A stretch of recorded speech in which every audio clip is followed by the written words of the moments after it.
Today, my Twitter account was finally suspended. The social media giants have made no secret of their desire to remove and silence those whose opinions they consider too controversial. This is something I predicted weeks ago. I've seen it coming for a long time. It really is not a surprise.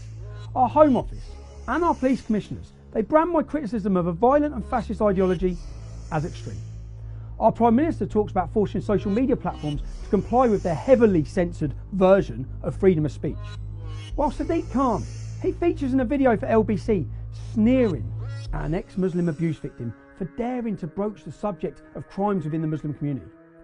Saeeda Warsi, a Conservative baroness who sits in our House of Lords, uses me as a scapegoat for the backlash that she received after she was exposed on a documentary fixing shady meetings between the extremist-linked MEND and our school's regularity board. Our border force illegally detained Lauren Southern under the Counter-Terrorism Act for exposing homophobia within Islamic communities. And now, I've been suspended from Twitter for stating a fact for the second time in a month.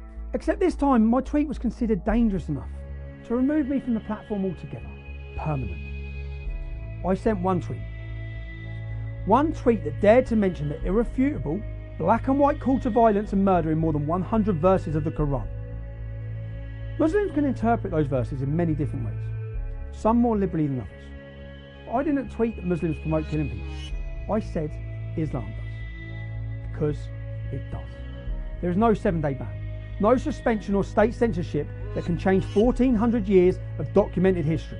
What we are seeing is blasphemy laws by the back door, and they are all complicit. Twitter, our police, our courts, our Prime Minister, our entire government and media. All of them raise one hand in support of freedom of speech while they rip it out from underneath us with the other. You are being lied to. We all are. There is a concerted effort to suppress free speech in the UK. And Twitter, Facebook, our police, our government and our media, they're all in on it. This is an ecosystem. My tweet was not hateful conduct, but Twitter uses that excuse knowing full well the media will run with it, spreading the lie and empowering our corrupt and pandering political establishment to demonise and criminalise criticism of Islam. I said that Islam promotes killing people, because it does. The ironic thing is that Hamas, Hezbollah and the Muslim Brotherhood, all of them are prescribed terrorist organisations. They all say the same thing on their Twitter accounts. Free speech is under attack. That is why I need your support now more than ever. So thank you to all the people who have supported me, all those people who have signed up at TommyRobinson.online and who joined me at Speaker's Corner. But I'm not done. After they suspended my account, after the lies the media have spread, I have one more favour to ask. I want you to join me at Speaker's Corner on Sunday the 6th of May. But this time I'm not staying there. I'm going to march through our capital city to Twitter's head office to make the message clear.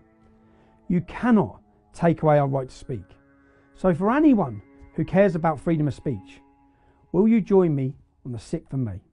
Sign up at TommyRobinson.online for updates.